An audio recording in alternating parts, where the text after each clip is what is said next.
शंकर की वस्तु को स्वीकार करना चालू कर दीजिए। अरे भाई, शिव महापुराण की कथा तो यहां तक कहती है, यहां तक वर्णन कर रही है, जिस व्यक्ति की नौकरी नहीं लगती, सर्विस नहीं लगती, हर जगह पर अप्लाई कर रहा है, बार बार इंटरव्यू देने जा रहा है, लगातार उसको अगर सफलता प्राप्ति नहीं हो रही है तो धतूरा ढूंढो। धतूरा कहीं बाजार में नहीं मिलेगा, किसी वृक्ष से धतूरा तोड़ लिया, कुछ मत चढ़ा, तू शंकर जी के मंदिर में जाकर तेरा नाम और गोत्र बोल और शिव जी को धतूरा चढ़ाना चालू कर दे और बाबा से विनती कर, धतूरा चढ़ाना चालू कर। अब धतूरा कोई बहुत कीमती होता है क्या? बहुत पैसे का मिलेगा क्या? कहीं पे मिल जाएगा। धतूरा तोड़ और चढ़ा शंकर जी को। रोज नियम बना ले कि एक धतूरा मैं शंकर जी को चढ़ाऊंगा, प्रतिदिन चढ़ाऊंगा, शिव जी से जाकर निवेदन करूंगा प्रतिदिन। शंकर जी की प्रिय वस्तु में धतूरा, बेलपत्र आदि आदि की तो है, क्या है? चढ़ा रोज एक धतूरा, फिर वही धतूरा जिसकी यहां तू इंटरव्यू देने जा रहा है उसी के सिर पे चढ़ गया। जो तूने शिव जी के चढ़ाया वही धतूरा वहां चढ़ा है, तू क्यों चिंता करता है? शिव कथा कह रहे हैं, सावन का व्रत करो तो पशुपति व्रत मत करना, और पशुपति व्रत करो तो सावन का सोमवार का व्रत मत करना। दो जल के पात्र सावन के महीने में, भले एक बड़ा पात्र हो एक छोटा सा पात्र हो, पात्र भी नहीं हो तो उसके ऊपर भले कटोरी रख लेना, पर दो पात्र से जल शिव जी को एक साथ समर्पित करना।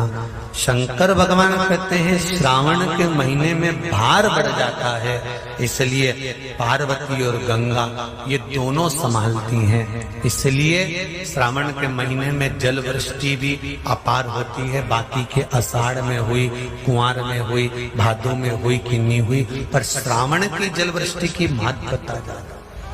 गंगा और पार्वती दोनों प्रबल होते,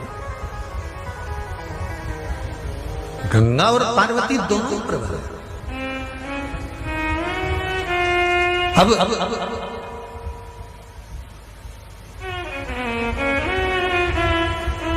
भृंगी ने कृष्ण खड़ा कर दिया,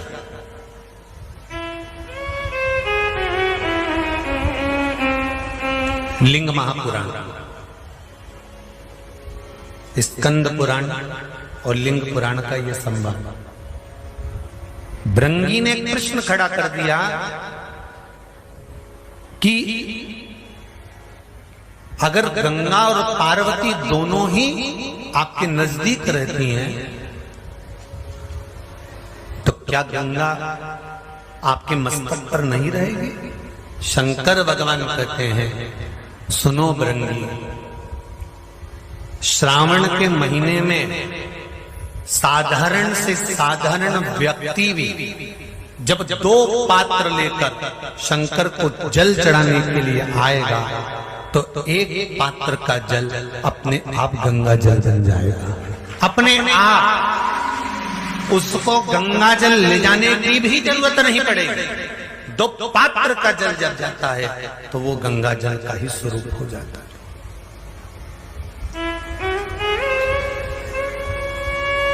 बैठो, अभी वर्णन करते हैं। दो पात्र का जल ही, एक पात्र का जल गंगा जल का भाव वर्णन करते हैं। और क्या मिलता है दो पात्र का जल से? कोरोना महामारी ने शिव महापुराण की कथा जो कुबेरेश्वर बाबा के धाम से चल रही थी उसमें एक उपाय बताया था, ध्यान होगा कि जब व्यक्ति के जीवन में बहुत तकलीफ चालू हो जाती है, बीमारियां बहुत भारी पड़ गई थी, तो कहा था कि 5 बेलपत्र शिव जी पे चढ़ाकर एक हाथ में दूध एक हाथ में जल लेकर फिर बाबा को एक जैसी धार चढ़ाना। बोला था कि नहीं बोला था? एक जैसी धार लगाने का बोला था। श्रावण के महीने में जब 2 धार का जल शंकर भगवान पर चढ़ता है, और अगर 2 धार जल का दर्शन करना हो तो आपके मोबाइल में भी शंकर भगवान की फोटो निकालना, उसमें शंकर जी के 4 हाथ नजर आएंगे, 2 हाथ से शिव जी अपने ऊपर जल चढ़ा रहे हैं, 2 कलश उनके हाथ में है, उस चित्र का दर्शन करना, उस श्रावण के महीने का दर्शन। अगर वो दर्शन आपको कहीं ना मिले तो फिर गीता प्रेस गोरखपुर की शिव महापुराण में या लिंग पुराण में या स्कंद पुराण में दर्शन कर सकते हो, या देवी भागवत में भी कर सकते हो। 2 धार का जल,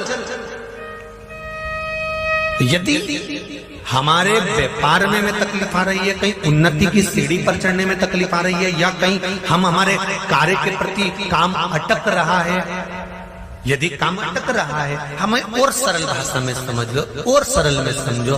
जब मालूम पड़े कि कहीं कचरा अड़ गया, ठीक है, तो चतुर लोग क्या करते हैं, जो चतुर माताएं होती हैं, बुजुर्ग होते हैं, वो क्या करते हैं, जम के 1 बाल्टी पानी डाल दे। बोले कि नहीं बोले? अरे बोलो जम के जरा, 1 बाल्टी जरा जम के पानी डाल, और जो जम के पानी डालेगा ना तो कचरा निकल गया। उसी तरह जीवन में अगर दुख चल रहा है, तकलीफें चल रही है, कष्ट चल रहा है, बीमारी चल रही है, परेशानियां चल रही हैं, रास्ता नहीं मिल रहा, तो पूरा सावन का महीना 2 कलश लेकर 1 बाल्टी पानी अर्थात 2 कलश से जब जल चढ़ाएंगे तो जिंदगी का कचरा भी अपने आप हट जाएगा और जीवन सार्थक। ये कावड़ की महत्वता, दुनिया के लोग क्यों कावड़ लेकर जाते हैं? कावड़ ले जाने का मतलब, आज भी लोगों के फोन पे कोई छावर से, कोई आष्टा से, कोई सुजालपुर से, कोई कहीं से कि हम गुरुजी हम महिलाएं कावड़ लेके आ जाएं। हमने कहा इतनी दूर से, कहाँ दूर से कावड़ लेकर आ रही हो? यहीं की यहीं भर लीजिए, यहीं की यहीं चला दीजिए। कहाँ दूर से? नहीं, हम तो ढोल भी लाएंगे, नहीं हम तो डीजा भी लाएंगे, ना हम भेंट भी लाएंगे, तो मना नहीं। पर चित्त वृत्ति में क्यों कावड़ चढ़ाई जाती है? क्यों कावड़ का जल चढ़ाया जाता है? क्यों कावड़ को लाकर शंकर भगवान को समर्पित करी जाती है? उसका कारण क्या है?